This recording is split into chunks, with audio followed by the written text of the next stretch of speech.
Ya, selamat malam kepada Romo, Ramani, Bapak Ibu yang berbahagia. Semoga cahaya tiratana selalu bersemi di dalam hati dan pikiran kita. Semoga dengan kekuatan Buddha, Dhamma, dan Sangha mengkondisikan hati dan pikiran kita penuh dengan metta, cinta kasih, karuna, belas kasihan, mudita, ikut berbahagia, dan upekha, keseimbangan batin.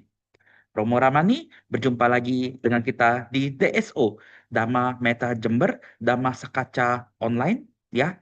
Pada hari ini, hari yang berbahagia, hari Kamis 23 April tahun 2026, dengan narasumber Bapak Fuji Riang Prastowo, dosen sosiologi UGM, ya. Selamat malam, Pak dosen, Pak Fuji Riang.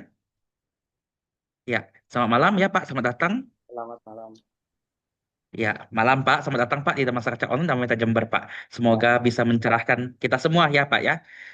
Dan kemudian Meta Citena kepada teman-teman yang sudah hadir sampai malam hari ini. Dan kita akan membuka acara ini dengan melakukan pembacaan nama Karagata. Oleh karena itu silakan kepada operator. Nama Karapata. Arahang Samma Sambuddho Bhagawa. Butang Pakawan Hang Abiwatemi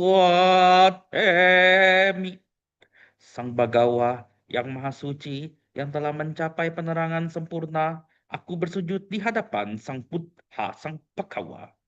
Swakat Bhagavat Dhammo Dhammang Namasami. Dhamma telah sempurna dibabarkan oleh Sang Pagawa. Aku bersujud di hadapan Dhamma. Supatipan Bhagavato Sawaka Sangho. Sanghang namami. Sangha siswa Sang Bagawa telah bertindak sempurna. Aku bersujud di hadapan Sangha. Ya, baik. Romo Ramani, Bapak Ibu semua, kita akan langsung lakukan pembacaan Dhammapatha yang langsung dibimbing oleh Yesa. Oleh karena itu silakan. Pembacaan Dhammapada Appamadawaga Syair 21. Appamado amata padang Pamado macuno padang Appamata namiyanti ye pamata yataha mata yang artinya kewaspadaan adalah jalan menuju kekekalan. Kelengahan adalah jalan menuju kematian. Orang yang waspada tidak akan mati, tetapi orang yang lengah seperti orang yang sudah mati. Sadu, sadu, sadu. Terima kasih. Ya, baik. Terima kasih kepada Pak Yesa atas pembacaan Dhammapadanya. Dan sekarang kita akan langsung masuk ke profil narasumber. Ya, berikut adalah profil narasumber. Beliau bernama Fuji Riang Prastowo, Sarjana Sosial MSc, Philosophy and Religious Studies, Mental Health Sociology, Faculty of Social and Political Science, Sosiologi, Departemen Jalan Sosio Justisia nomor 1 Yogyakarta 55281 Indonesia. Ya, dan websitenya itu di sini ada accdstaff.ugm.ac.id. Jadi karena beliau ini adalah seorang dosen ya dari Universitas Gajah Mada, dan di sini profil beliau salah satunya adalah Department of Sociology Universitas Gajah Mada, rank 201 sampai 250 di dunia, in the world ya, according to the 2026 QS World University Rankings by subjects as a phenomenology-based ethnographer ya, into expertise of ethnicity, digital identity, post-coloniality, heritage, diaspora, social inclusion. And number two, interreligious studies, digital strip, life religion, Buddhist psychology, meditation, indigenous folk religions, new age spirituality. Number three is sociology of health, digital well-being, mental health, youth, family, education, and transcultural healthcare. Nah, jadi di sini Pak Ujiriang ini adalah seorang profilnya ada seorang etnis yang di mana itu membahas mengenai digital identity dan kemudian sosial inklusi. Yang kedua adalah pembelajaran mengenai digital religi, psikologi Buddhis, meditasi dan spiritual era baru. Dan nomor tiga itu adalah sosiologi kesehatan, di mana di sini membahas mengenai digital well-being, mental health, terus habis itu pemuda, keluarga, edukasi, dan healthcare secara transkultural. Oleh karena itu, tanpa lama-lama lagi, kita akan langsung menyambut narasumber kita, Bapak Fuji Riang Prastowo. Ya, selamat malam, Pak Fuji.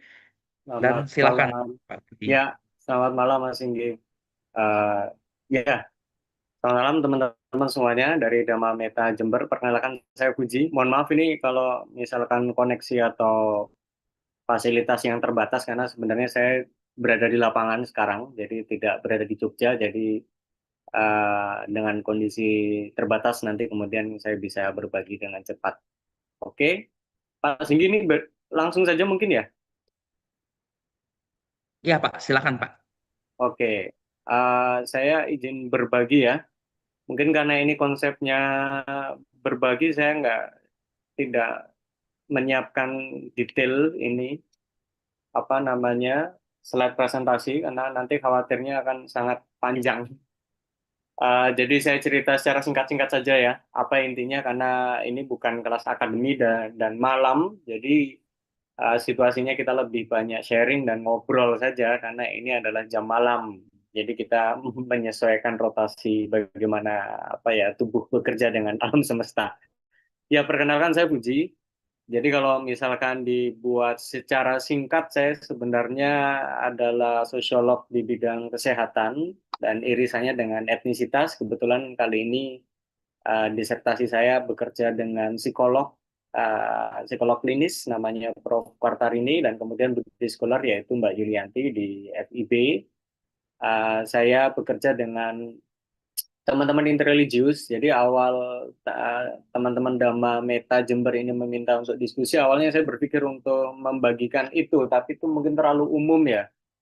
Jadi saya kemudian berpikir bagaimana pengalaman saya kemudian masuk di lingkungan meditasi Buddhis tapi dilihatnya secara sekuler. Jadi nanti mungkin diskusinya setelah ini itu saya lihatkan dengan pengalaman praktis saya saja. Jadi apa yang terjadi sekarang, misalkan ini Jember nggak terlalu jauh dengan Cangar, misalkan ya sampai hari ini kan ada lanjutan apa uh, percobaan bunuh diri yang kedua kan, karena sosial media ini membuat pikiran kita, nah ini sangat Buddhis sekali, pikiran kita itu terikat paticak samupadanya itu terikat dengan sangat cepat. Jadi kita mungkin secara tubuh itu tidak travel. Jadi keberuntungan kita hidup sekarang, Punarbawa sekarang adalah kita punya teknologi untuk belajar jarak jauh, tidak perlu traveling, kita bisa sharing apapun. Mungkin sangat berbeda dengan para scholar dulu yang lebih banyak berdialog dengan diri dan gurunya secara konvensional. Mereka harus pergi ke Nalanda dan lain-lain.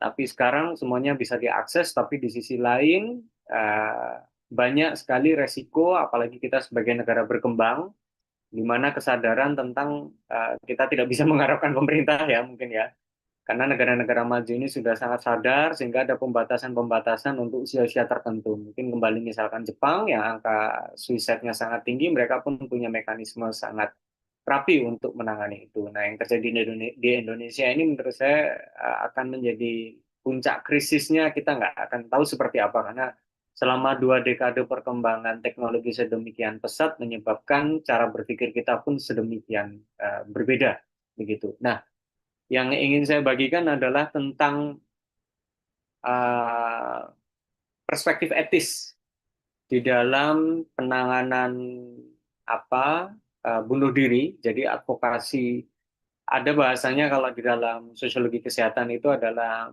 mental health advocacy ini sangat berbeda dengan teman-teman di psikologi ya. Jadi nanti kita diskusi secara Buddhis. Dan ini adalah pengalaman saya pribadi sebenarnya yang kemudian saya tuangkan dalam jurnal autoetnografi yang nanti bisa dibaca di jurnal di UGM ini. Dan ini juga nyambung dengan publikasi internasional, itu publish di Pastoral Psychology, itu tentang gap and links. Jadi ada celah dan ada hubungan antara institusi agama dengan praktisi mental health. Jadi ini karena saya sifatnya sharing bukan kuliah, jadi saya cerita aja singkat nanti dari jurnal saya yang tadi tentang bunuh diri. Dan saya juga sedang proses menulis ini tentang bagaimana Buddhist meditation ini dilihat secara kesehatan mental di negara Indonesia dan negara Barat. Nah, temuannya ini masih ongoing juga di jurnal internasional. Nanti kalau terbit mungkin saya akan bisa berbagi ke teman-teman adalah kita melihatnya teman-teman Buddhis ini terbawa. Nah, paticca samupadanya adalah dependent origination itu adalah tergantung. Kita sangat terpengaruh dengan bagaimana negara kita mempengaruhi teman-teman juga melihat Buddhism. Karena sejak 1965, Buddhism, Hindu, dan lain-lain, Indonesia sangat diatur sekali secara ketat secara agama, ternyata kemudian memberikan corak yang sangat berbeda dengan bagaimana Buddhism ini berkembang di luar Indonesia. Di Indonesia dominan dekat sekali dengan doktrin agama. Ketika berkembang di luar, bahkan kemudian inisiasi awalnya adalah di Jepang justru. Jadi ada namanya Mazhab Kyoto atau Kyoto School. Jadi saya sudah bisa memulai ini. Bentar, ini malah dibuka. Ini waktu uh, sempat di Kyoto School, sempat saya juga ke Kyoto University di sana. Bagaimana kemudian psikologi atau psikoanalisis dengan Buddhis itu sudah didialogkan sejak 1910. Jadi sudah didialogkan ketika kemudian restorasi Meiji itu diminta mengadopsi prinsip-prinsip Barat. Nah, itu kemudian banyak Buddhis scholar di sana kemudian sudah mendialogkan hal-hal yang kemudian membuat Buddhis ini, kenapa teman-teman ini adalah background-nya, kenapa kemudian teman-teman di Barat sana sedemikian masif mengadopsi Buddhis. Dan uniknya saya sendiri juga lahir dari keluarga non-Buddhis, Kejawen tepatnya, dengan mayoritas Islam dan Katolik di Jogja. Pembelajaran Buddhis saya secara intens justru terjadi ketika saya di Belanda. Nah, itu yang kemudian membuat pertanyaan saya kenapa. Nah, ini nanti nyambungnya ke sini. Nah, ketika kembali ke Indonesia, ketika saya bekerja di UGM, saya menjadi sekretaris departemen, kemudian saya berhadapan dengan teman-teman di masa pandemi, dan di saat itu mahasiswa saya berhasil melakukan percobaan bunuh diri. Jadi untuk teman-teman yang mungkin saat ini sedang mendengar dan merasa dirinya tidak baik-baik saja, mungkin harus secara bijak ya nanti mendengar ini. Semoga ini bisa menjadi inspirasi, tapi ketika teman-teman merasa bahwa dirinya tidak begitu mampu secara pikiran dan otak untuk mendengar ceramah saya, mungkin bisa langsung di-stop dan bisa menghubungi profesional. Jadi yang terjadi adalah kelopak es tentang kesadaran kesehatan mental ini baru terjadi masif, itu pandemi lebih tepatnya. Apalagi kemudian membicarakannya secara masif tentang revolusi yang kesekian, kita mengalami revolusi digital, itu yang kemudian menyebabkan inspirasi yang sifatnya itu ada istilahnya coping. Jadi kemudian ketika ada satu peristiwa kemudian menimbulkan tsunami empati sedemikian besar, kemarin seperti di Cangar ya, di Batu, itu ketika kemudian ditonton oleh teman-teman kita yang dalam tanda kutip secara fisik otak itu lemah, akan menimbulkan inspirasi juga untuk melakukan hal yang sama.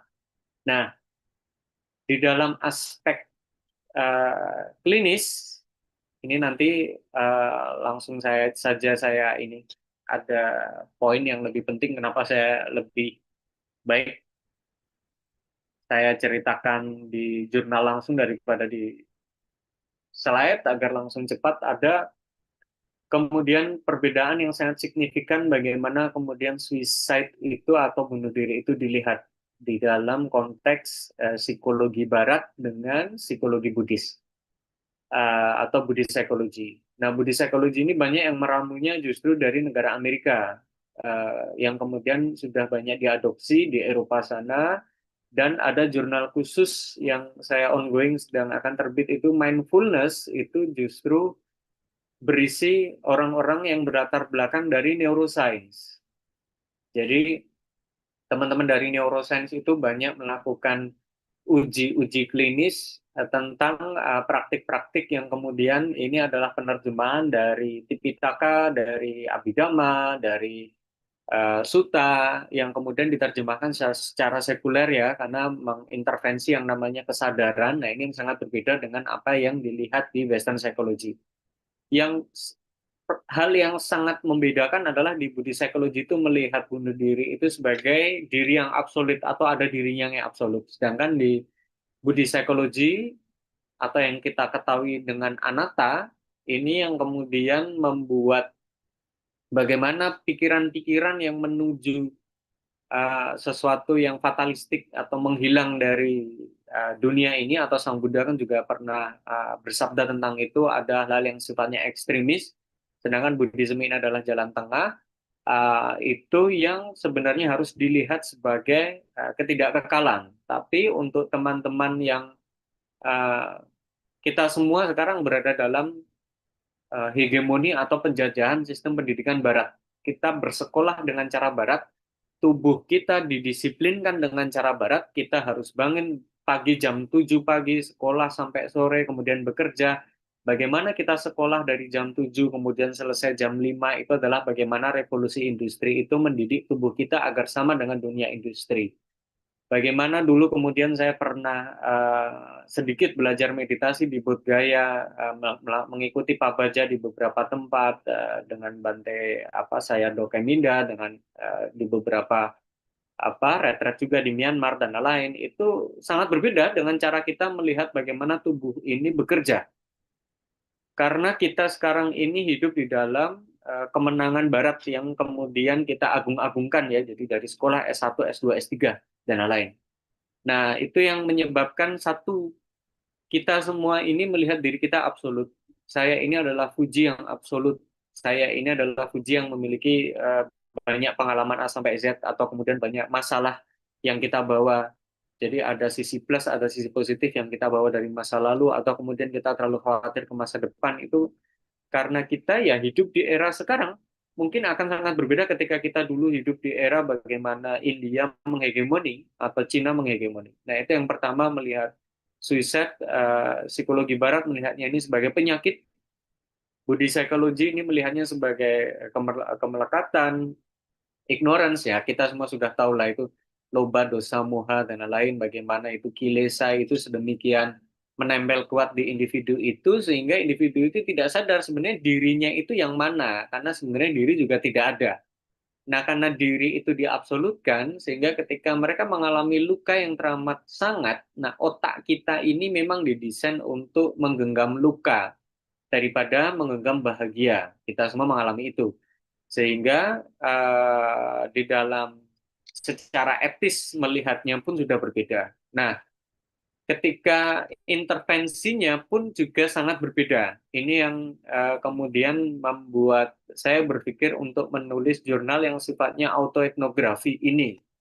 Karena autoetnografi ini basisnya adalah dari bagaimana saya melakukan advokasi atau mental health advokasi itu bahasanya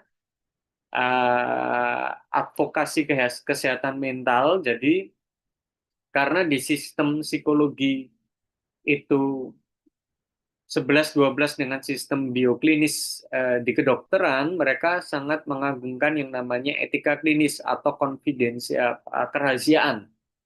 Dan sifat konseling dari psikologi itu juga mengadopsi sifat konseling yang dulu dilakukan di pastoral di gereja yang sifatnya kerahasiaan. Jadi siapa yang datang ke psikolog dan psikiater itu dijamin kerahasiaannya, sehingga secara kesadaran ya kita bisa cerita dengan sangat terbuka. Nah, karena terlalu rahasia ini juga yang menyulitkan lingkup sosiologis atau sekitar kita itu, kita tidak tahu bahwa kalau saya sebagai dosen, konteksnya adalah di depan saya itu ada mahasiswa yang sedang suffering. Itu kita tidak peka sama sekali. Mungkin saya akan sangat peka ketika kemudian saya memang terbiasa dengan beberapa puasa Jawa seperti puasa Muti, Kejawen dan lain-lain, itu yang kemudian membuat tubuh ini sedikit berbeda untuk melihat tubuh orang lain. Jadi mungkin saya nggak bisa menjelaskan ya, kalau teman-teman meditator mungkin teman-teman sudah sangat peka gitu. Seseorang yang duduk 1 jam hanya untuk menghabiskan waktu 1 jam, atau seseorang yang kemudian melatih tubuhnya melalui nafas atau samatha, itu akan sangat berbeda dari eh, ketegangan-ketegangan yang ada di tubuh gitu. Nah, kesadaran saya ini kemudian yang membuat cara berpikir saya ini sangat berbeda dengan kolega-kolega saya di UGM. Yang pertama adalah ini pengalaman saya yang saya bagikan dalam akademis autoetnografi. Saya bisa mengetahui betul bahwa ada gelombang krisis di depan saya, yaitu para mahasiswa yang itu sudah sangat terlihat di tubuh mereka. Dan kemudian ketika saya waktu itu sebagai sekretaris departemen, saya kemudian melakukan approach personal ke beberapa orang, dan ternyata benar mereka ada yang belum tidur 3 hari, ada yang mengkonsumsi obat psikiater kemudian tidak punya support system, ada yang dealing dengan bipolarity, skizofrenia atau apapun, wah banyak sekali. Dan kemudian sampailah kemudian proses advokasi ini karena kemudian ada kuasa, saya bekerja sama dengan psikolog-psikolog di fakultas, kemudian menjangkau itu hampir 20-an mahasiswa yang dalam situasi krisis pasca terjadi bunuh diri yang berhasil di fakultas saya melalui salah satu hotel publik di kota Jogja. Dan sifat bunuh diri ini ya sebenarnya mirip dengan kita ya, makanya kita teman-teman kalau punya sisi cetasika atau cita, kesadaran dan faktor mental yang baik, itu kita akan menularkan satu dengan yang lain. Kalau kita bahagia, mungkin sekitar kita juga akan bahagia.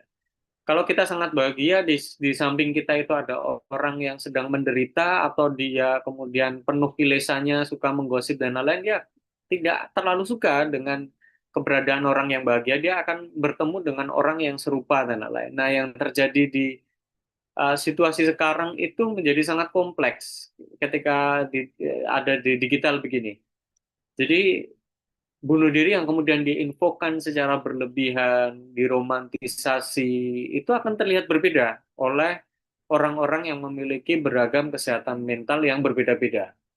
Mereka yang memiliki anxiety akan sangat berbeda dengan mereka yang sebenarnya sudah memendam inspirasi atau ide-ide bunuh diri itu secara kuat. Nah, itu yang kemudian menyebabkan satu mahasiswi saya waktu itu hampir sudah di lantai 5, dan di saat itu penanganannya kemudian menjadi sangat kompleks. Jadi disinilah pertentangan antara bagaimana advokasi yang sifatnya sangat Buddhis ini bertemu dengan psikolog klinis. Itu yang sebenarnya inti dari yang ingin saya bagikan. Jadi psikolog klinis melihat mereka yang hendak bunuh diri itu, yang gagal itu mereka harus mengalami isolasi.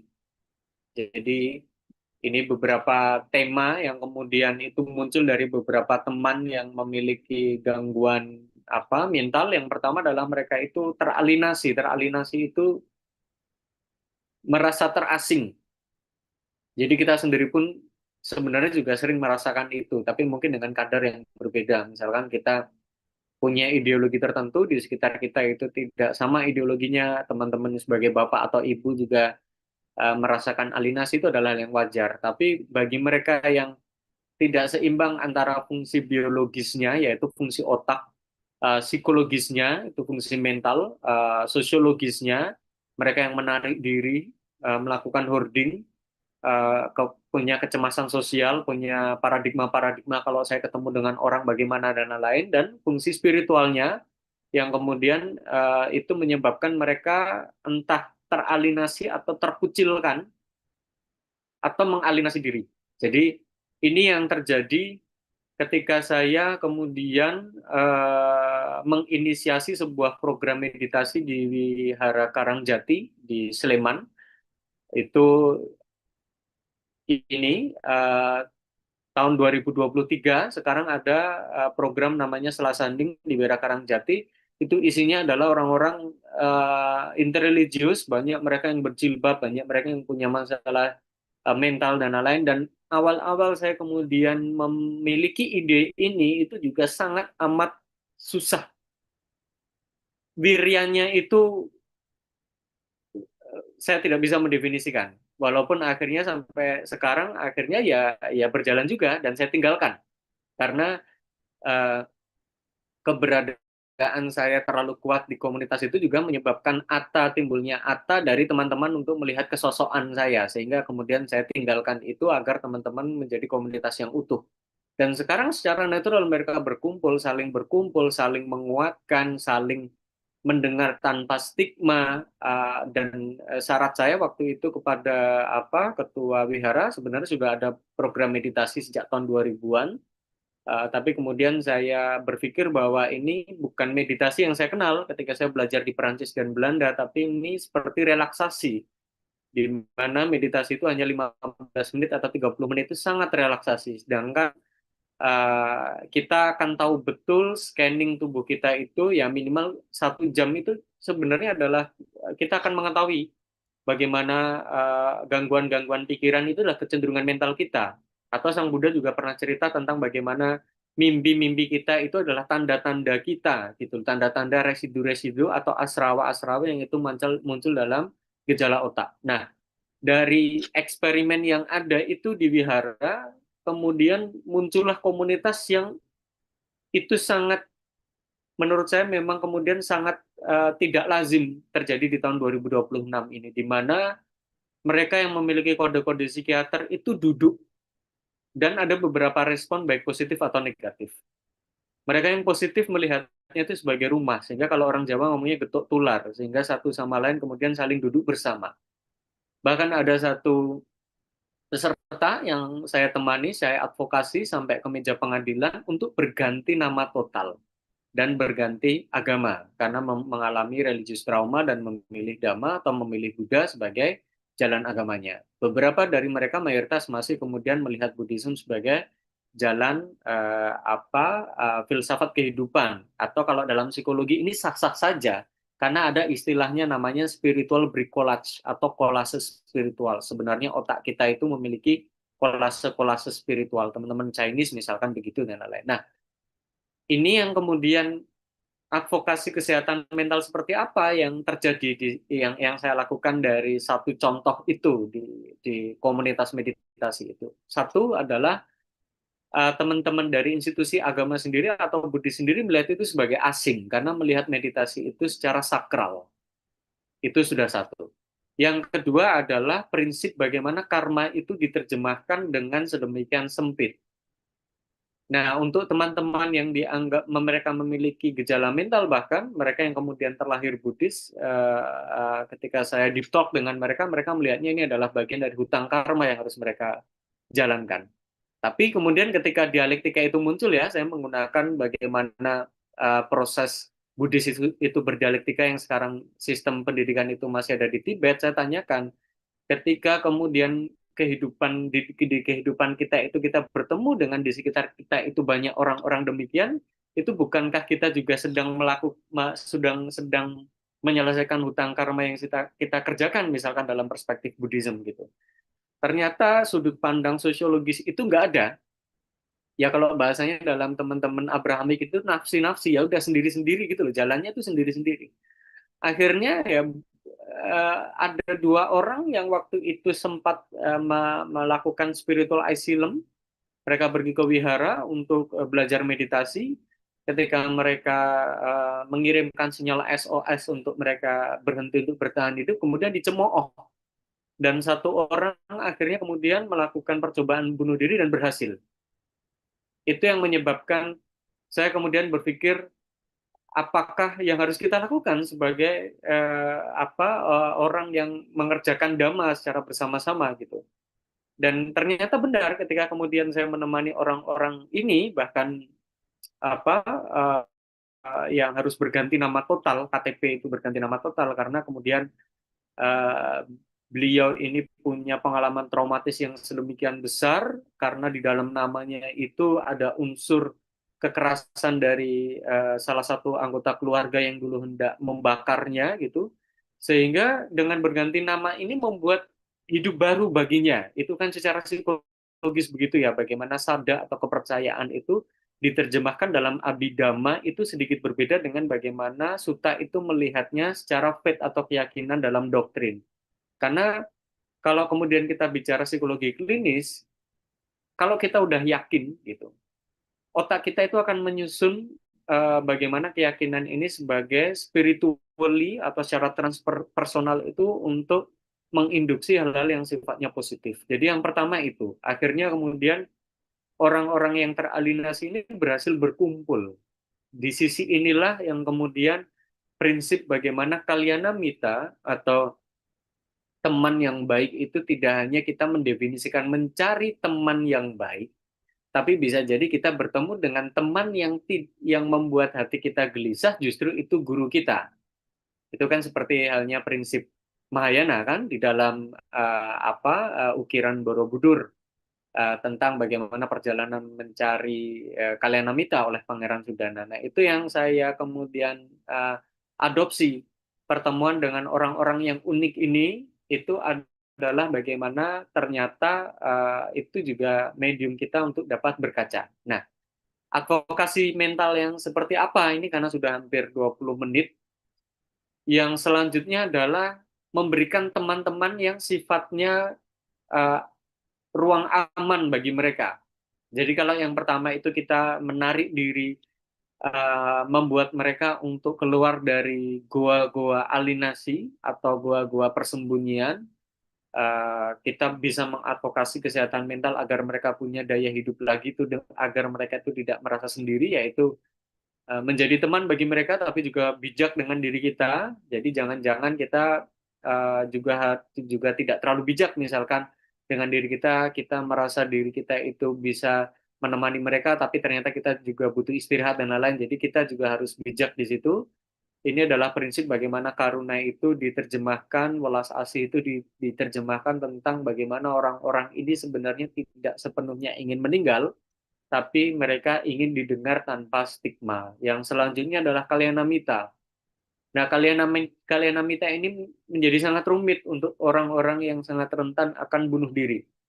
Jadi kalau kita bicara advokasi kesehatan mental itu kita tidak bisa melihatnya secara hitam dan putih atau cara berpikir kita yang belum pernah berada dalam posisi mereka.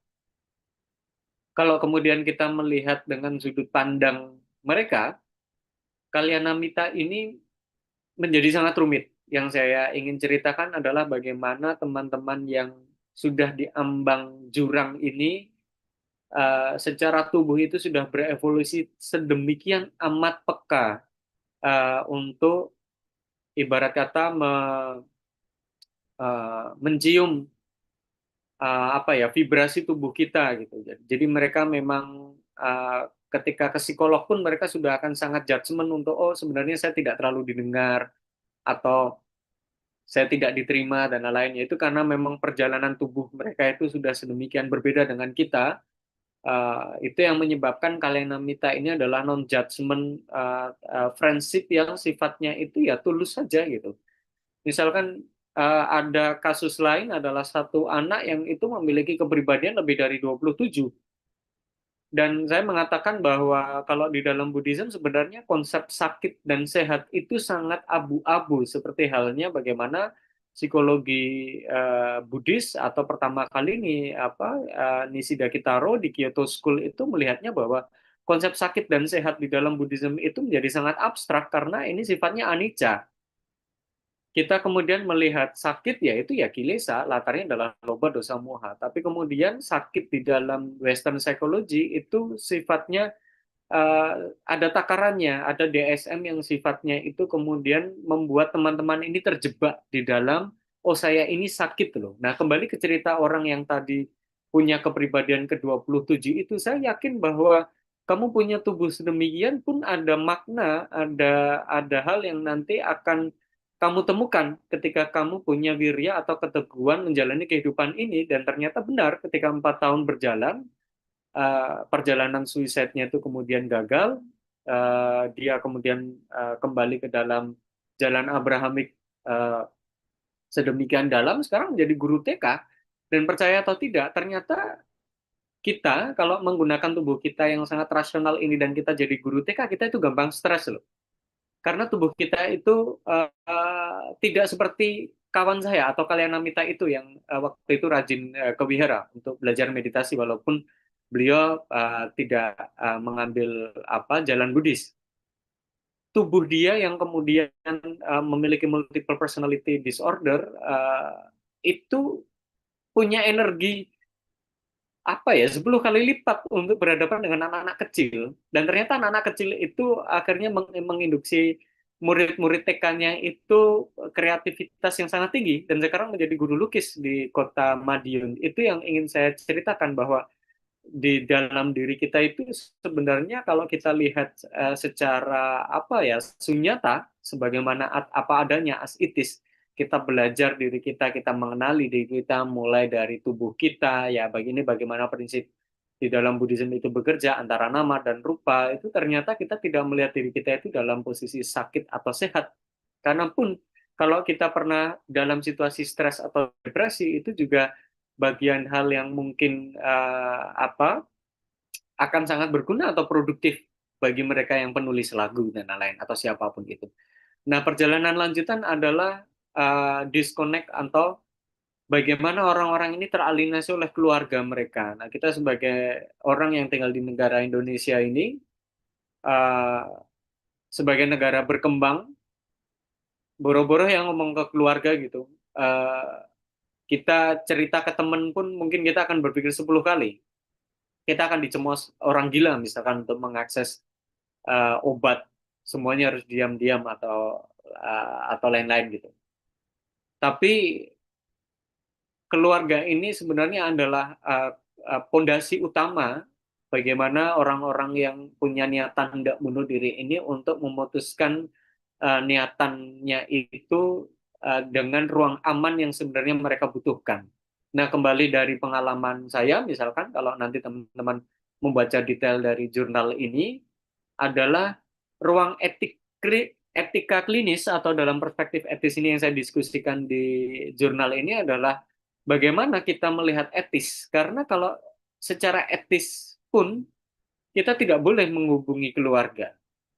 Nah, karena piramida kesehatan mental di Indonesia ini hanya berhenti pada yang sifatnya kuratif. Mereka yang sudah sangat parah, mereka akan mengunjungi psikolog dan psikiater. Itu pun perdebatannya antara intrapersonal atau dialog dalam diri.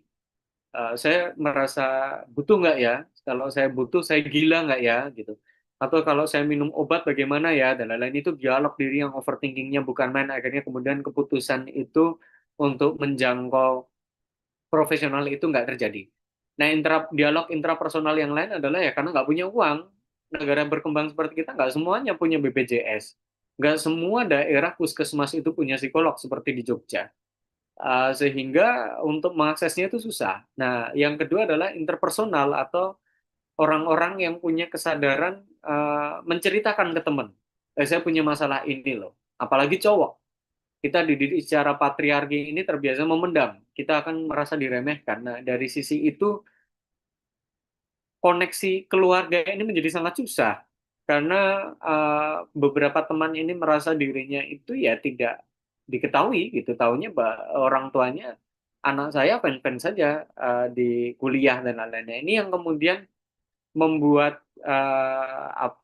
kuasa yang saya punya waktu itu karena saya pengurus departemen, saya kemudian menjangkau beberapa keluarga mahasiswa dengan bahasa yang saya tahu karena saya kemudian cukup mengetahui sisi klinis atau dalam ilmu kesehatan mental, jadi saya menggunakan etika bagaimana menghubunginya, bagaimana mendidik bapak dan ibunya, bagaimana agar mereka kemudian tidak menjangkau secara langsung, bagaimana bridging atau jembatan saya sebagai mak comblang antara anak dan orang tua ini terjadi gitu. Jadi akhirnya kemudian saya mengintervensi keluarga karena saya sosiolog.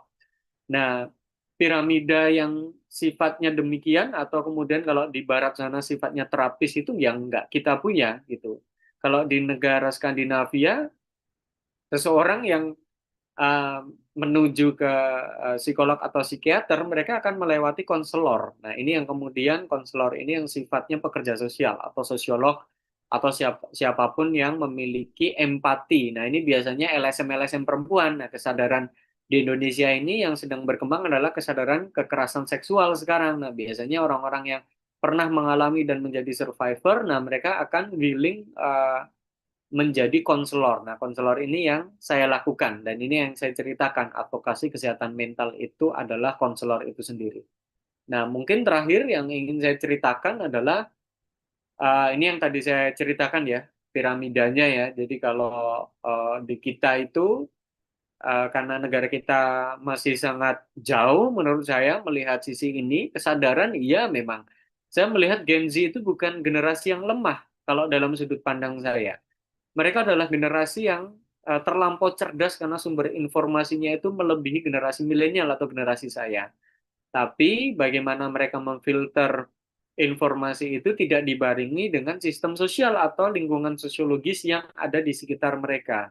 Sehingga sebenarnya kesehatan mental ini sudah ada dari generasi-generasi sebelumnya, bahkan saya percaya ini generasi manusia purba ada sudah ada karena secara genetik itu terwarisi di dalam tubuh kita.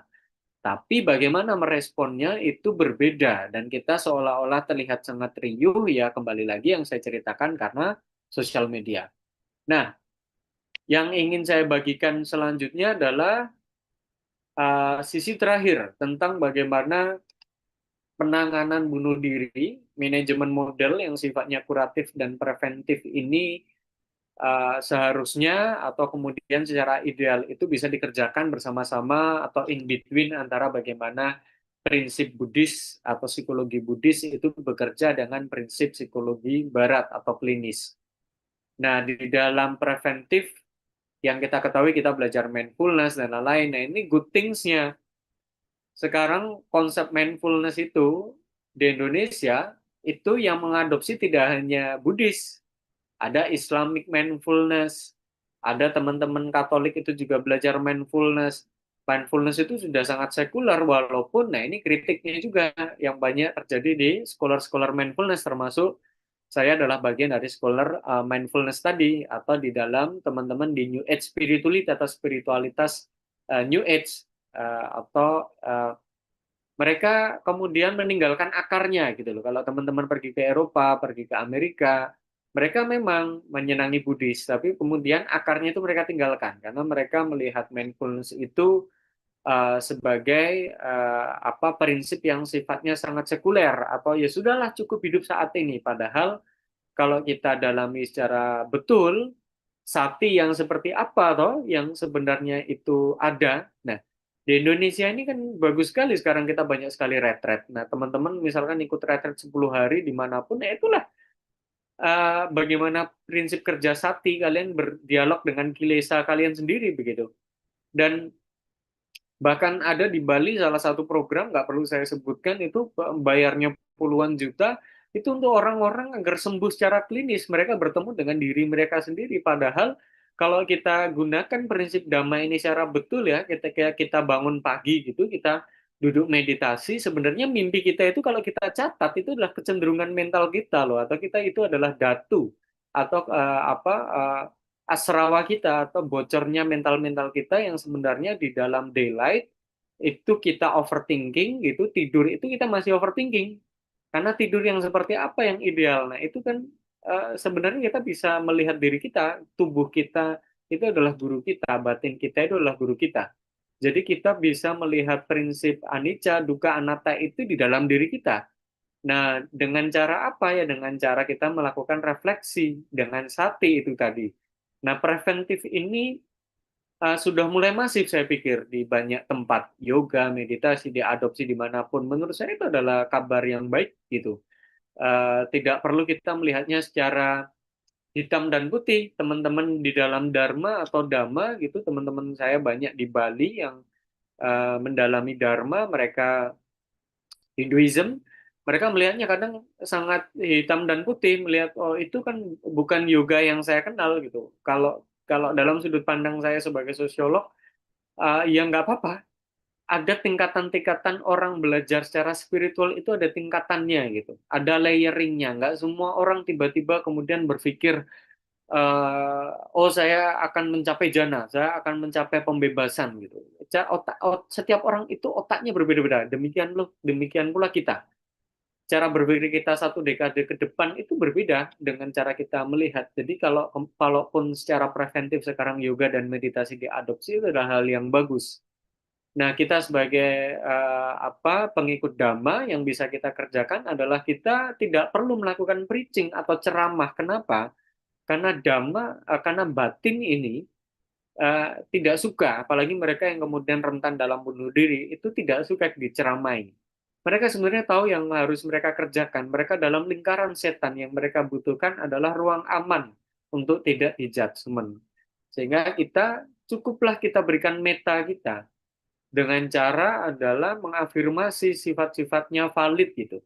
Misalkan yang saya alami gitu, ada beberapa meditator yang datang dengan saya, biasanya mereka cerita masalah itu tangannya sudah tersayat-sayat atau melakukan barcode gitu. Selama itu tidak mendekati nadi, biasanya saya hanya akan mengamini sesuai intonasi. Jadi secara bahasa konselingnya, secara intonasi mereka ceritakan begitu. Kita harus kita harus validity dulu emosi mereka. Setelah itu ini prinsip anicca kan, kita lihat dulu arus kesadarannya. Biasanya mereka akan menggebu-gebu.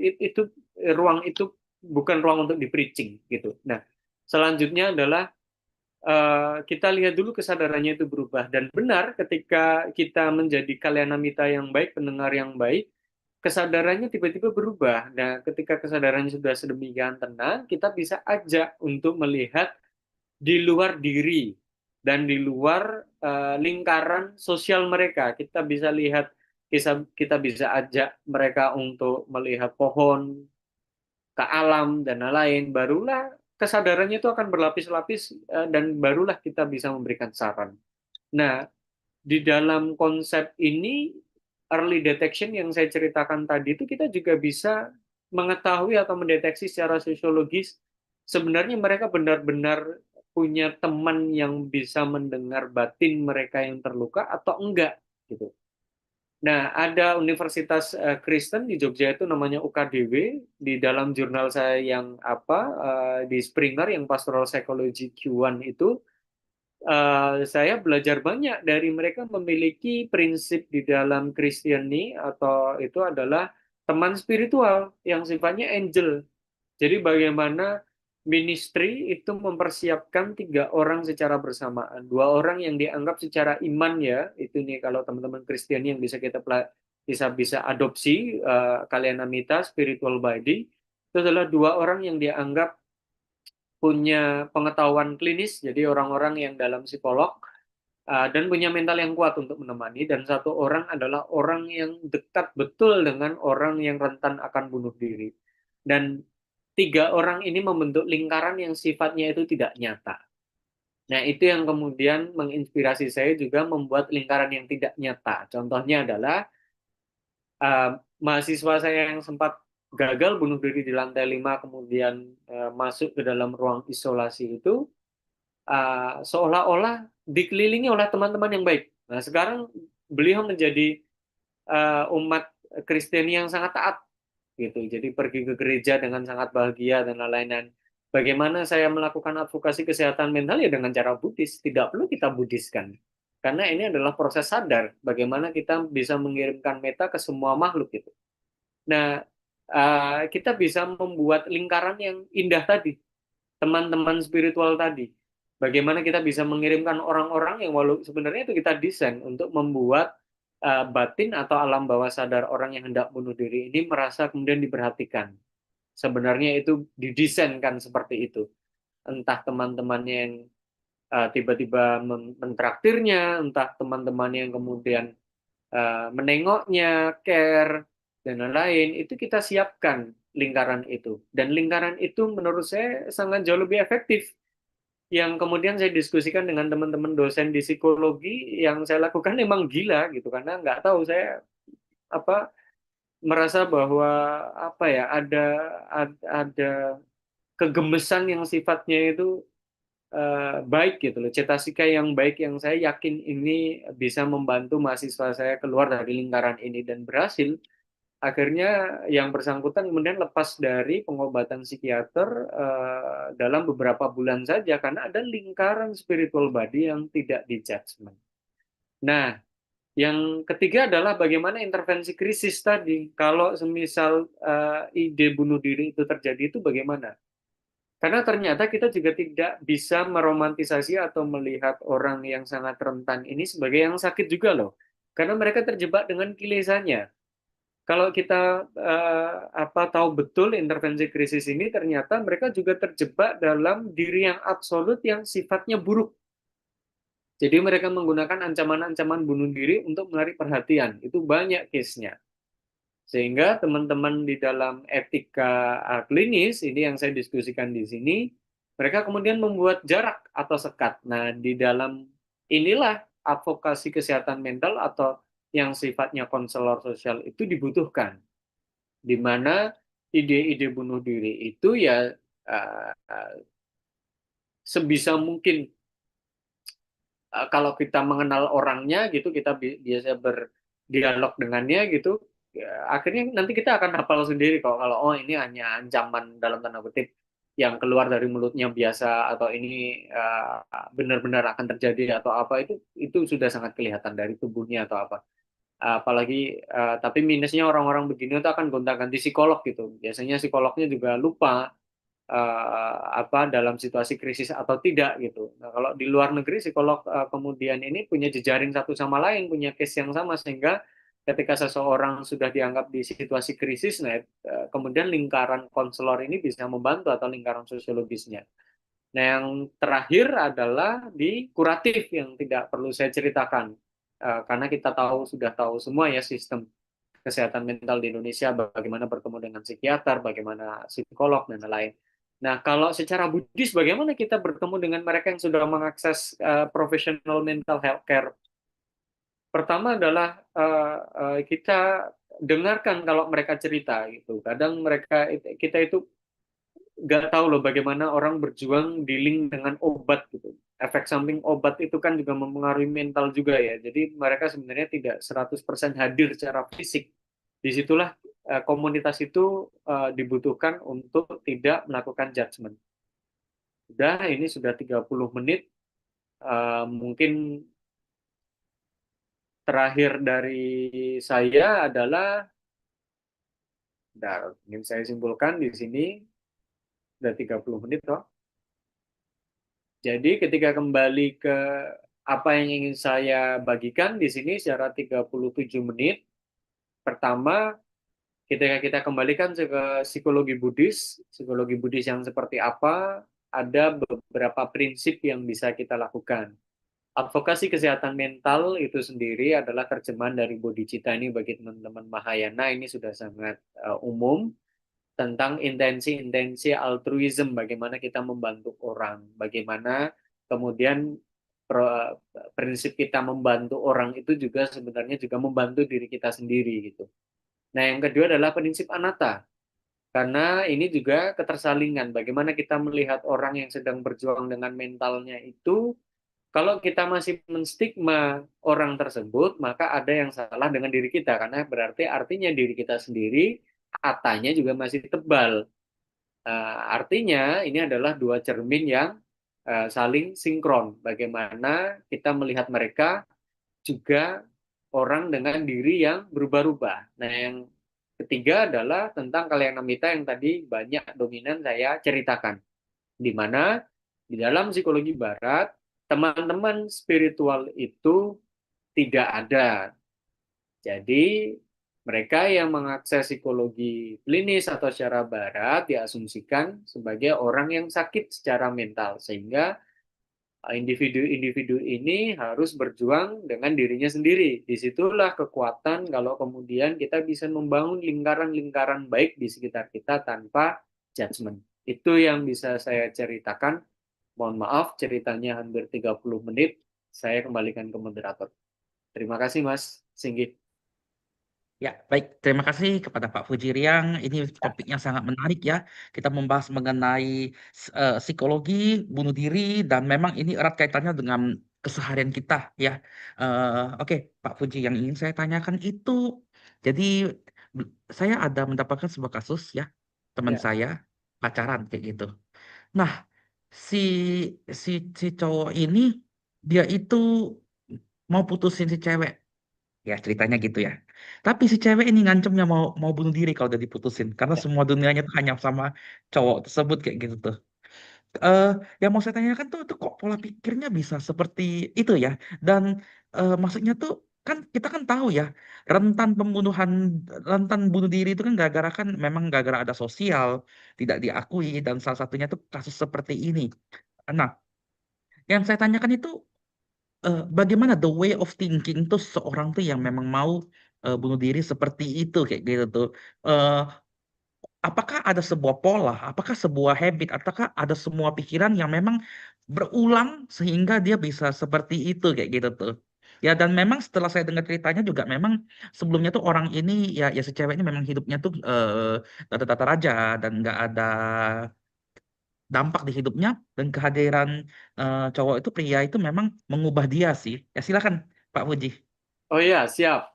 Ini Pak Singgi, pertanyaan pertama ya bisa saya jawab sekaligus ya. Pertama adalah ini kalau kita lihat Silakan. dengan kacamata psikologi Eh, barat, dalam kesehatan mental itu kita bisa lihat secara biologi, psikologi, sosiologi, spiritual ya. Tambahan spiritual itu biasanya teman-teman di psikologi. Nah, ya bisa dilihat ada istilahnya itu dalam label-label dalam psikologi barat.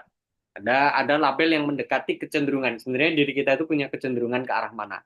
Jangan self diagnosis, tapi kita punya kecenderungan ke arah mana. Itu dari kita itu tumbuh dari kecil sampai besar. Misalkan saya suka kerapian ini. Oh, ini saya punya kecenderungan OCD. Jadi sebelum menjawab tadi, akhirnya kemudian saya membiasakan diri saya itu ada satu kamar yang berantakan. Tujuannya apa? Bagus secara batin bagi saya ketika saya jadi pemimpin, saya tidak kemudian memaksakan kehendak semuanya harus rapi, karena di dalam dunia ini ya semuanya berantakan. Nah, kembali ke teman tadi, punya kecenderungan yang sifatnya kalau dalam psikologi klinis itu disebut dengan borderline atau kepribadian ambang.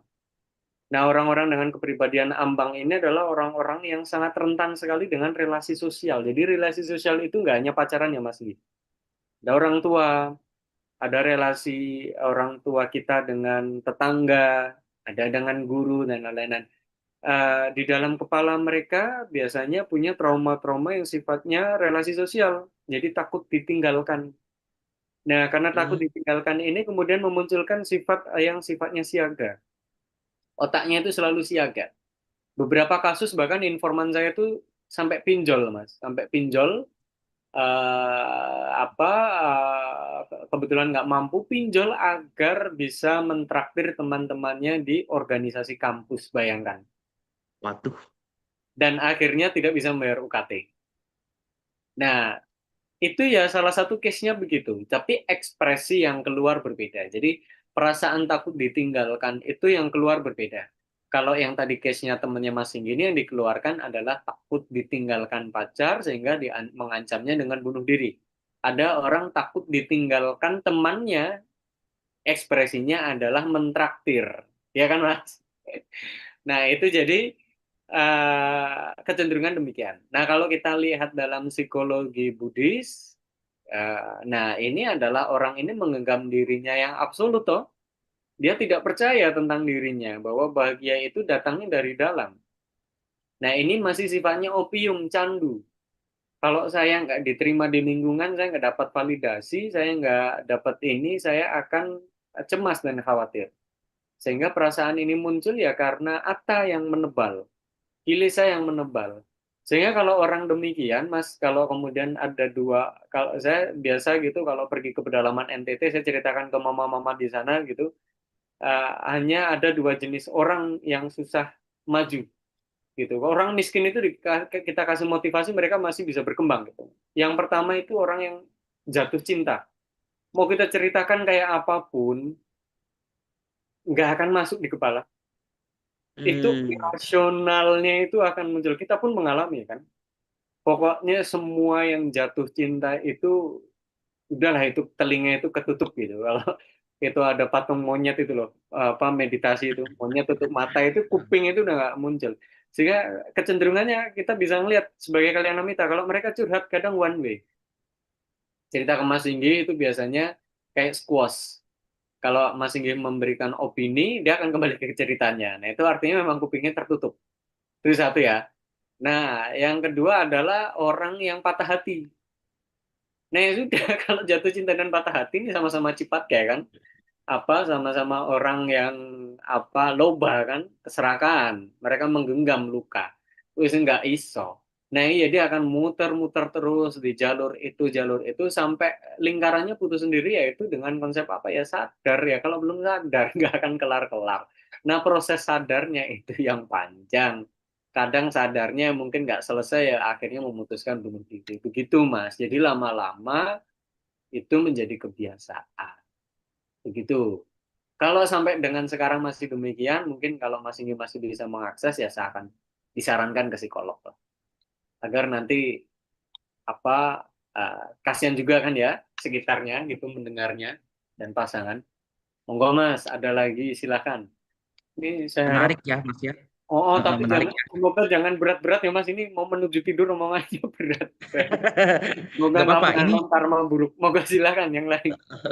siap. Ah, Oke, ini ya, kebetulan kan saya kan ini ya, ya sambil nunggu pertanyaan juga ya dan dan saya sambil bertanya juga ya Mas Mas Puji ya. ya, Sebenarnya sudah ada apa namanya yang mau saya tanyakan itu kan tadi kan seperti yang kayak case ya nih kan temennya tuh kan niat mau bunuh diri kan gara-gara memang ada pengakuan sosial yang tidak diketemuin kan.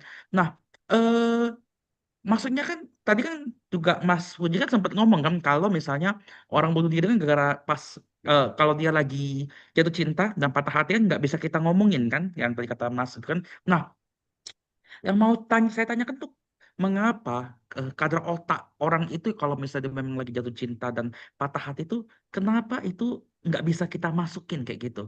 Itu yang pertama. Yang kedua tuh kalaupun bisa bagaimana caranya? Oke, nah saya lanjut mau cerita dulu Mas. Saya pernah ketemu orang yang memang mau eh, hampir bunuh diri lah.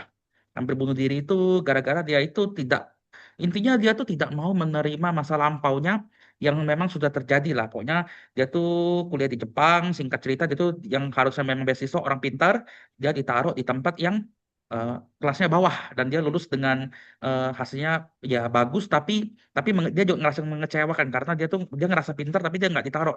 Dan itu masa lampau tuh dia masih ikutin terus. Tapi saya bilangnya tuh seperti ini. Jadi kayak saya dengerin dulu di case saya dengerin dulu. Terus saya ikutin frekuensinya di mana dia naik turunnya. Dia pas turun saya ikutin sambil saya masukin kayak gitu tuh. Nah, jadi makanya yang mau saya tanyakan itu tadi, kenapa orang jatuh cinta dan patah hati itu otaknya tuh irrelevan. Dia nggak bisa pakai logika.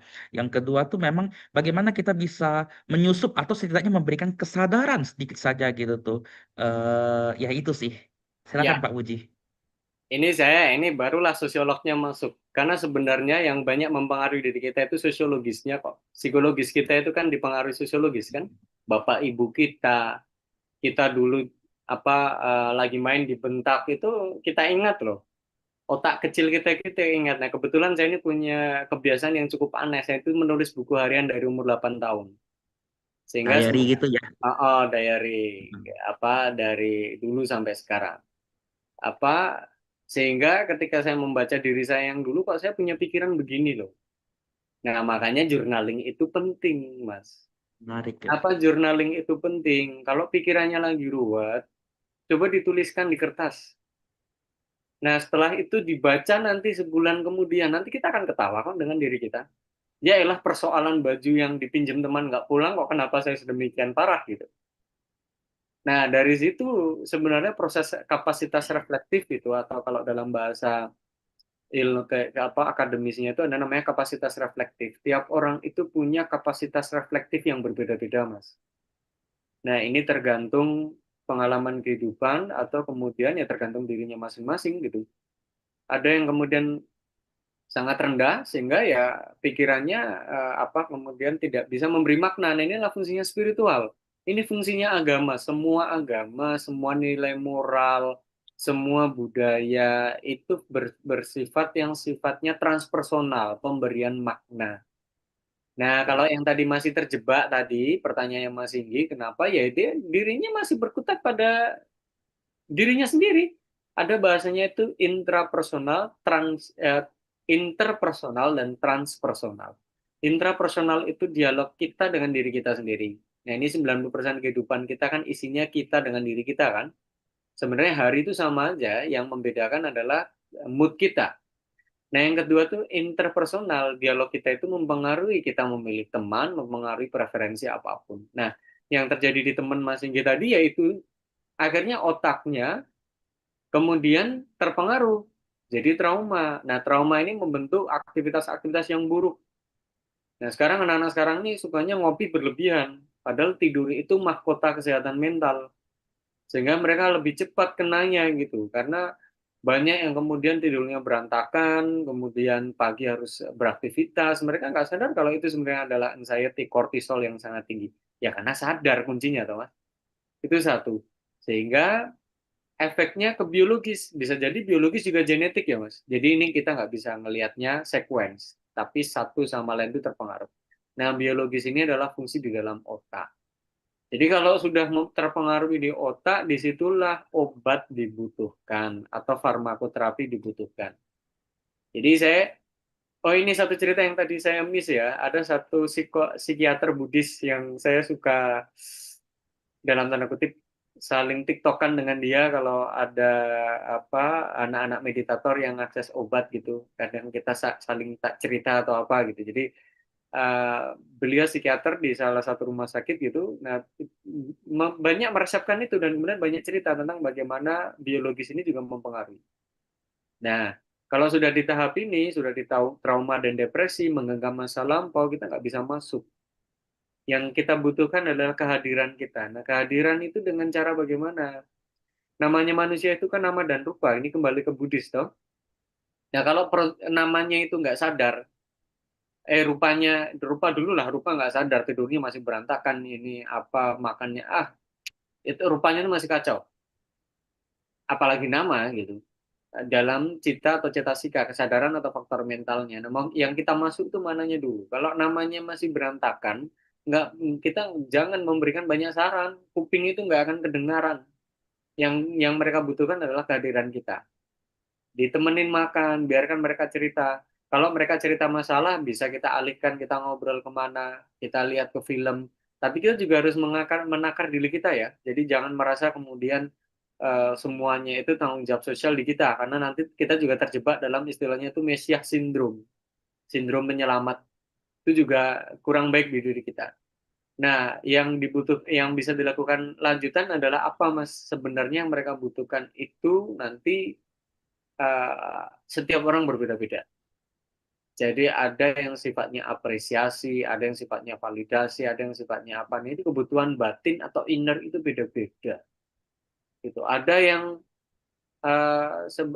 justru malah kita menghindar, malah mereka yang akan mendekat dan lain-lainnya. Ini uniknya Sang Buddha kan, dan Sang Buddha kan melihat diri ini labnya diri sendiri. Makanya saya suka ada satu buku itu, Buddhist Psychology in Psychiatry di Amerika itu, dia cerita bahwa Buddha ini sebenarnya adalah seorang psikiater, dan pasien pertamanya lah tubuh dia sendiri gitu, di dalam buku itu kutipannya begitu.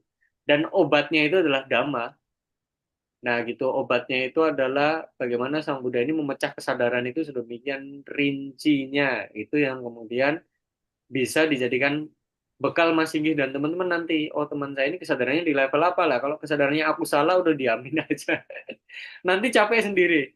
Biarin aja, nanti waktu ada momentum itu, ada klik momen, kalau kesadarannya baik, disitulah kita bisa masuk. Kalau kesadarannya nggak baik-baik, ya sudah, kita berikan aja jalan. Itu bukan tugas kita, tapi kita berjumpa karma dengannya. Mungkin kita bisa membuat hal yang baik kan, karuna. Jadi kita berikan infrastruktur agar dia menemukan kesadarannya. Ya nanti kita lepaskan juga kan, kita juga tidak melekat juga di sini. Itu sih Mas Siki. Baik, menarik ya, Oh, Mas.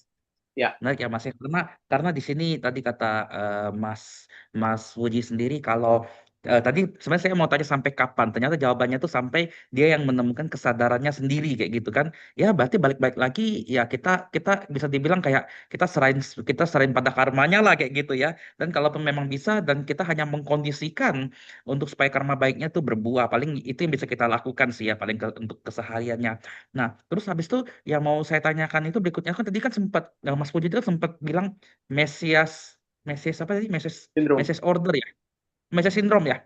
Nah, itu mungkin nanti Mas Puji bisa jelaskan Mesias syndrome itu seperti apa dan dampak buruknya apa kalau orang sampai kayak gitu.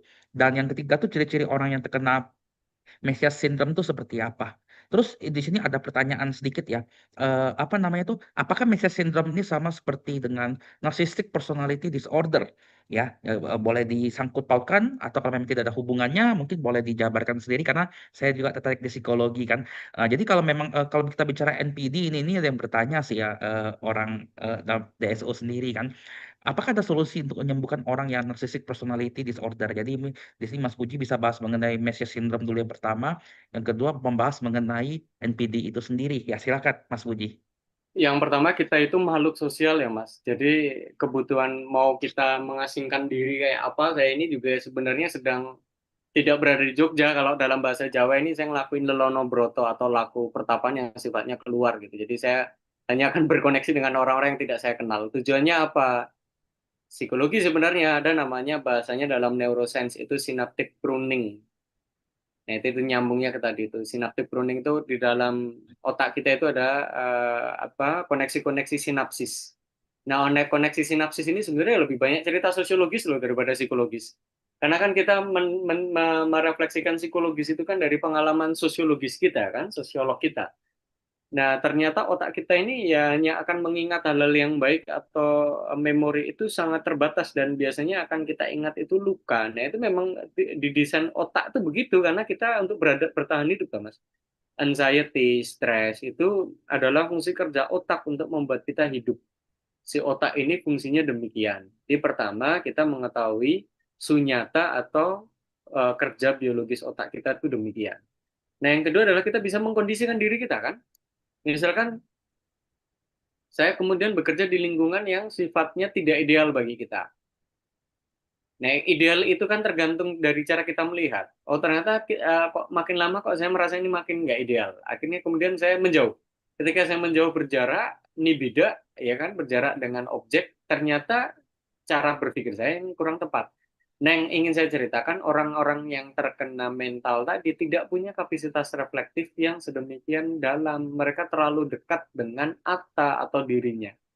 Oh, saya loh yang luka, saya loh yang mengenggam masa lalu, atau saya nggak khawatir dengan masa depan. Nah, kembali ke Mesiah tadi adalah, ya itu salah satu bagian dari atta. Kita itu misalkan terlalu, karena kita ini makhluk sosial, kita ini orang yang hidup di Indonesia gitu dari kecil, ya cerita-cerita sosial itu dominan di kita, itu banyak di generasi bapak ibu kita.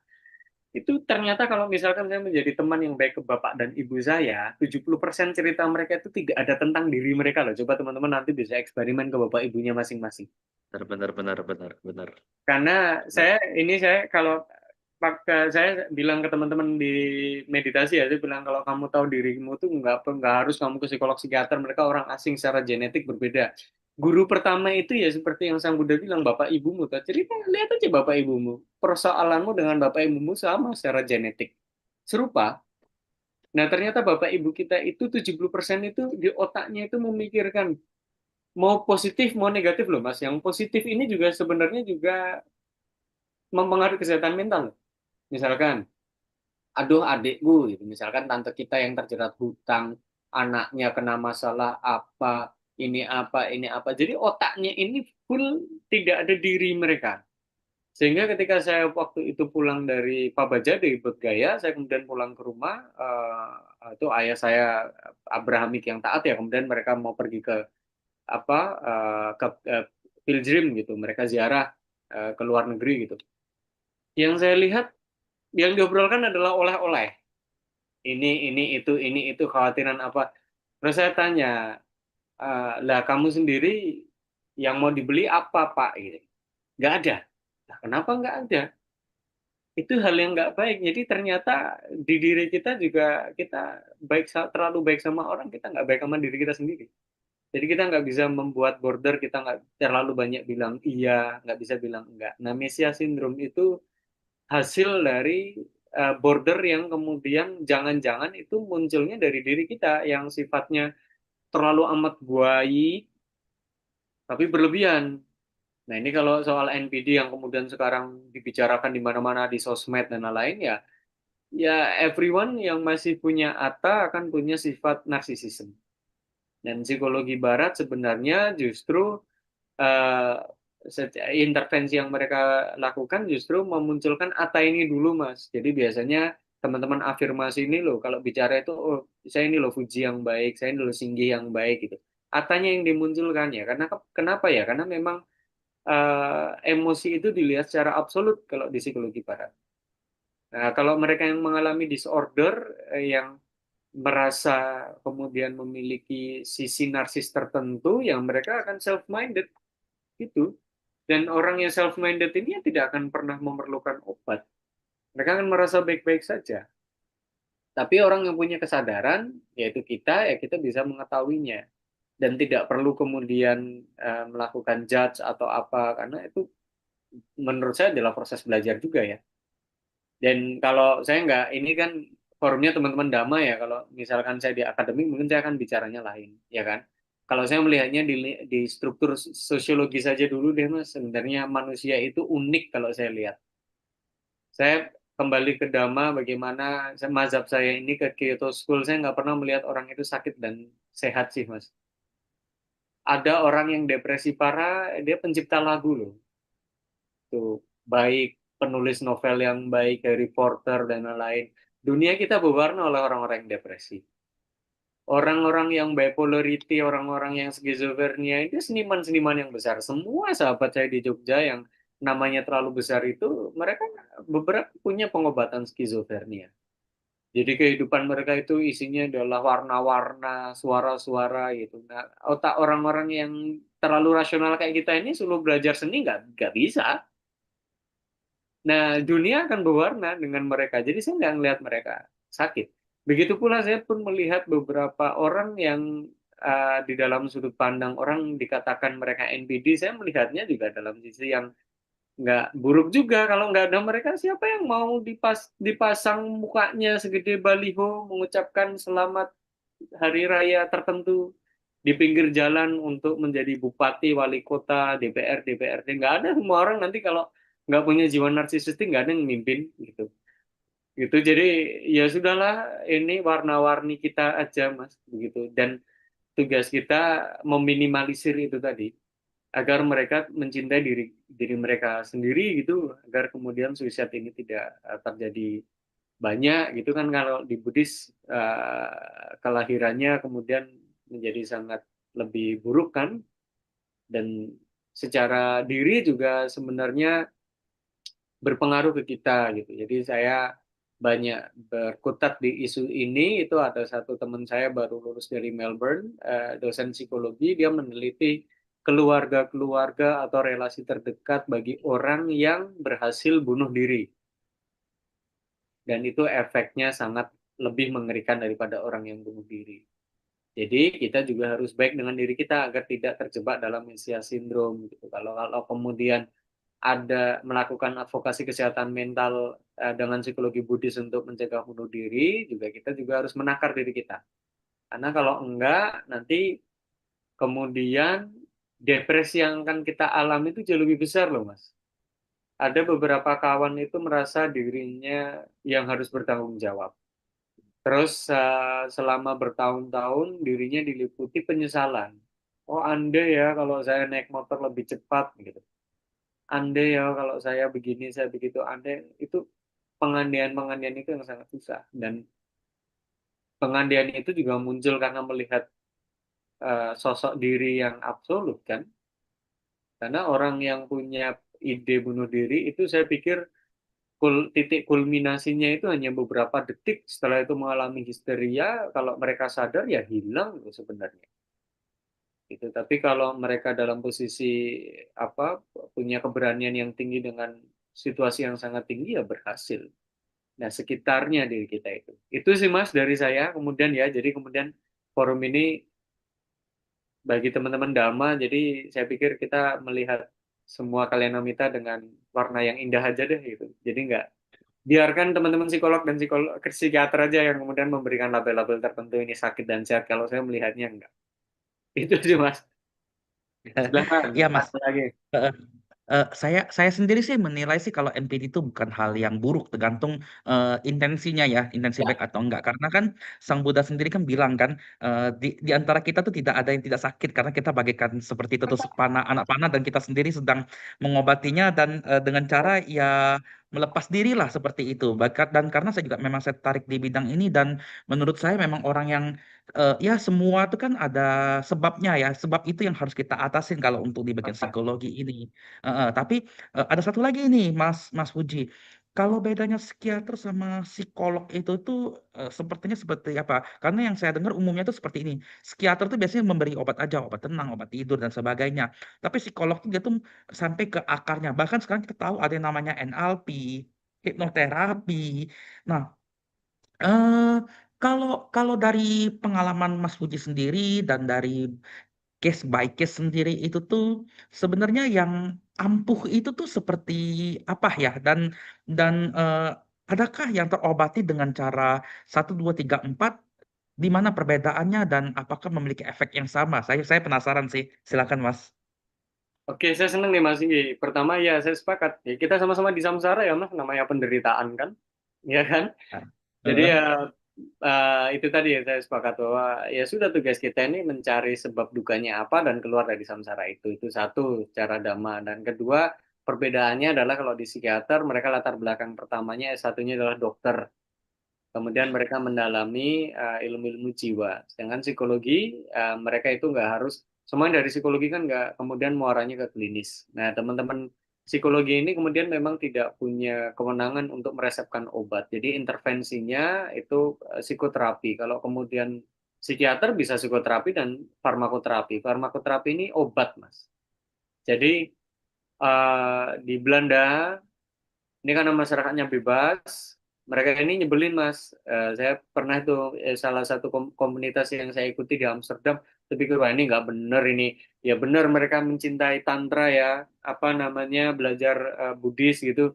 Tapi kemudian apa duduk meditasinya pakai psikedelik gitu, pakai ganja, pengaruh ganja atau apa. Jadi yang sifatnya itu menginduksi otak dan lain-lain. Ini sakar PDW nih orang-orang Barat itu kayak gitu. ada ya gitu ya Mas ya. Oh, banyak di luar sana itu Oh, kayak gitu.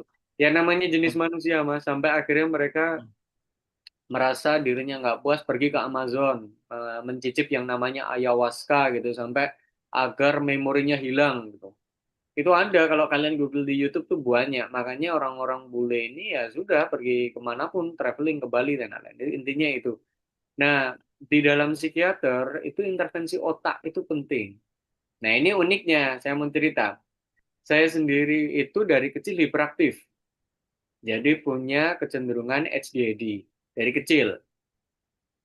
Jadi saya memang ber- transmisi otak ini berpikirnya terlalu cepat gitu loh kadang. Bahkan yang ngomong belak-belakan atau apa dari kecil. Nah, karena kemudian di keluarga yang mengerti dan sadar, jadi saya beruntung di kelahiran sekarang gitu.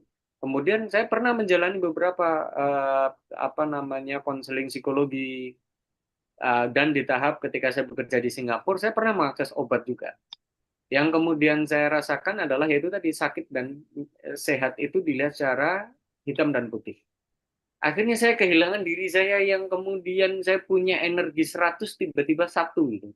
Jadi bayangkan otak saya yang saya bisa bekerja 10 hal secara bersamaan gitu karena ya udah otak saya memang lompat-lompat gitu tapi ya selesai juga gitu semuanya dan banyak ide yang muncul dari otak kemudian ketika ada farmakoterapi psikiater kemudian meresepkan yang terjadi otak itu jadi satu tunggal. Nah itu yang banyak dirasakan teman-teman itu sifatnya numbness.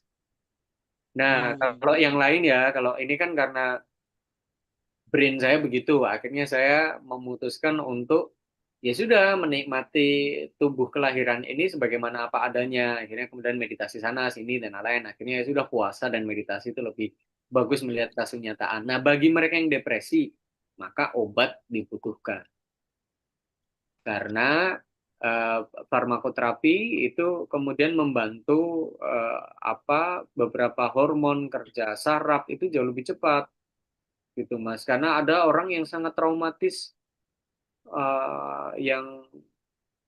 yang sangat membutuhkan itu bahkan ada treatment yang sifatnya itu di luar negeri itu banyak sekali jenisnya untuk mengintervensi si gelombang alur otak ini makanya tadi yang saya ceritakan itu synaptic pruning toh otak ini jadi pruning itu kan memangkas ya jadi dia nggak bisa memangkas cepat loh fungsi obat itu memangkas jadi kalau kita lebih bisa cepat melupakan itu hal yang bagus sebenarnya jadi obat itu banyak melupakan masa lalu biasanya jadi akan melakukan penghapusan memori dengan cepat itu fungsi obat nah kalau psikolog pendampingan begitu tapi kembali ke Indonesia, dua-duanya kalau kalian datang biasanya nggak lebih dari 1 jam, karena kan tarifnya sedemikian sangat mahal dengan uang kita kan, sehingga belum cerita, kadang kalau cerita itu nggak ada momentum gitu, misalkan kita harus nunggu berapa jam, nunggu berapa hari untuk janjian gitu, masalahnya udah lupa.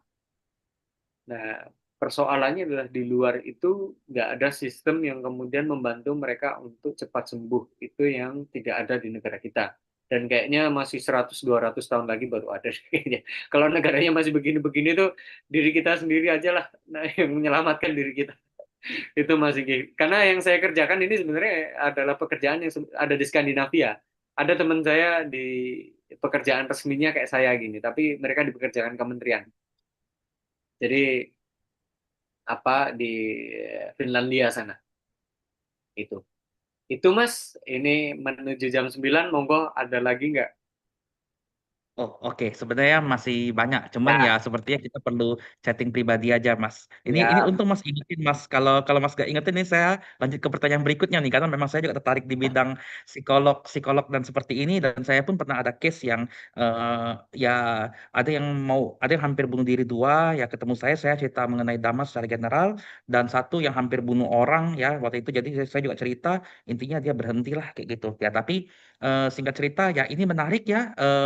Pak Fuji, dan juga semoga juga dari cerita ini orang-orang juga bisa lebih memahami dan meneliti dirinya sendiri melalui kesadaran bermeditasi, dan semoga dia juga menjadi virus yang menyebarkan dhamma yang baik bagi orang lain juga, supaya orang itu pun juga bisa ya ke arah dhamma dan dia tidak kepikiran ke arah yang seperti ini. Oke, baik, terakhir Pak Fuji silakan berikan kesimpulan mengenai acara kita pada malam hari ini. Silakan Pak Fuji.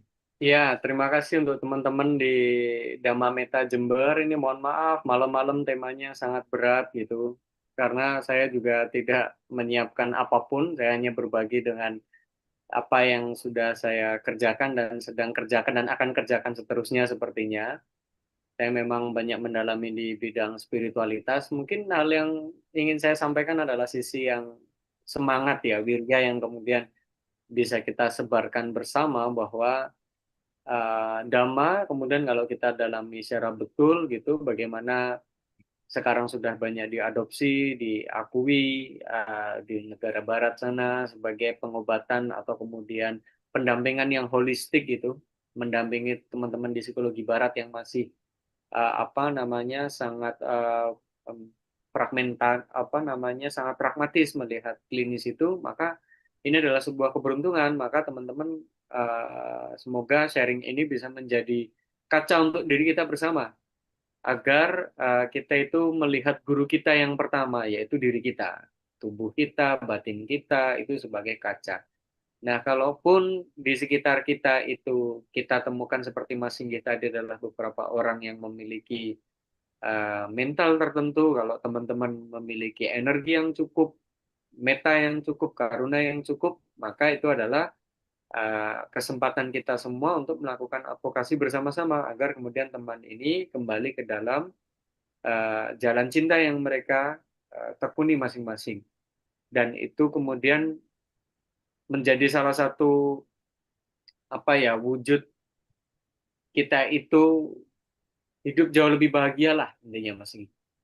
Dan dari sini kemudian kita bisa benar-benar mendalami bahwa ya kebersamaan kalian Amita, kita semua di dalam samsara ini bersama-sama kita melihat penderitaan dan membantu yang lain sadar akar penderitaan. Dengan mereka terbantu, kita juga sebenarnya juga terbantu kok. Itu saya percaya bahwa itu adalah cara kerja universe atau semesta itu kembali ke diri kita. Jadi semoga yang saya bagikan ini lebih banyak sisi positif dan manfaatnya, dan bagi teman-teman yang kemudian masih dalam masa berjuang mungkin tidak sedang baik-baik saja malam ini atau masih dengan berjuang untuk mengenali dirinya, saya yakin bahwa kalau kalian yakin tentang bahwa ini semuanya sementara, anicca, pasti akan ketemu ujungnya. Karena semua orang ingin bahagia, saya menutupnya adalah sabi sata bhavantu sukhitata, semoga semua makhluk berbahagia. Itu mungkin dari saya, Mas Singgi. Satu, satu, Ya. satu. Oke, sekali lagi terima kasih kepada Pak Fuji ya atas waktu kedatangan hari ini ya. Semoga bisa mencerahkan kita. Baik, Bapak Romo Ramani, Bapak Ibu semua, kita akan langsung lanjut dengan pembacaan Patidana Pelimpahan Jasa. Patidana Parita Pelimpahan Jasa. Mari Romo Ramani, Bapak Ibu semua, kita menyatukan hati, pikiran, dan kesadaran kita. Kita limpahkan jasa kebajikan ini kepada orang tua kita, para guru, teman-teman, makhluk peta, para dewa. Semoga mereka semua berbahagia. Dan semoga bagi mereka yang tidak mengetahui, semoga para dewa memberitahukannya. Dan semoga makhluk apapun juga yang ada, yang lemah, kecil, gemuk, besar, tanpa terkecuali, semoga semuanya berbahagia.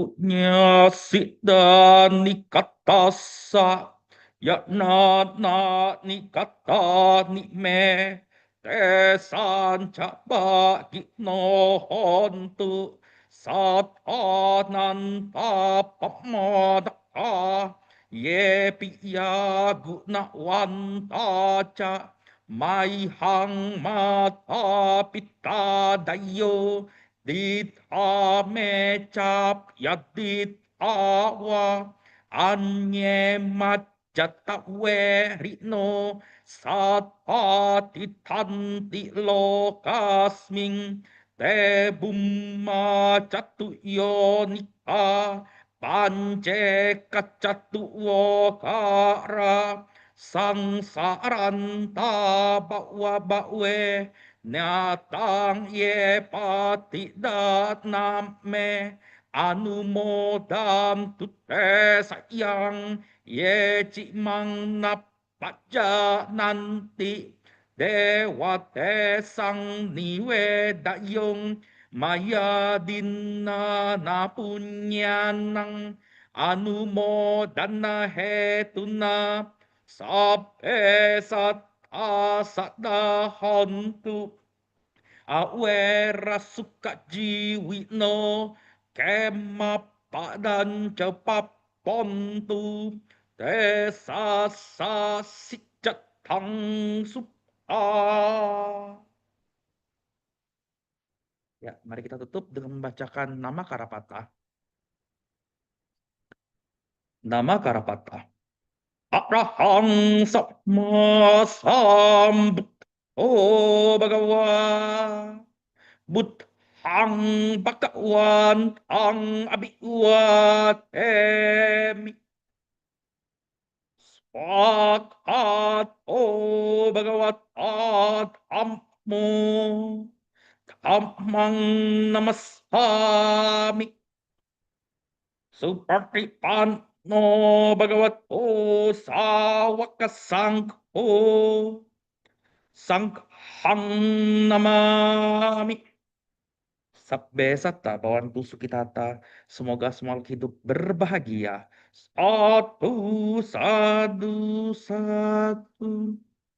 Baik, Romo Ramani, Bapak Ibu semua, terima kasih atas kehadiran Bapak Ibu Romo Ramani semua saat ini. Dan sekali lagi terima kasih kepada Pak Puji atas waktu dan kesempatannya. Dan teman-teman yang semua di sini, kita undur diri dan sampai jumpa di Damai Sekaca Online berikutnya. Dan kita akan tutup dengan melakukan pengumuman.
Akhir kata, kita akhiri sampai di sini. Sotihotu, Namo Buddhaya, selamat malam dan selamat beristirahat.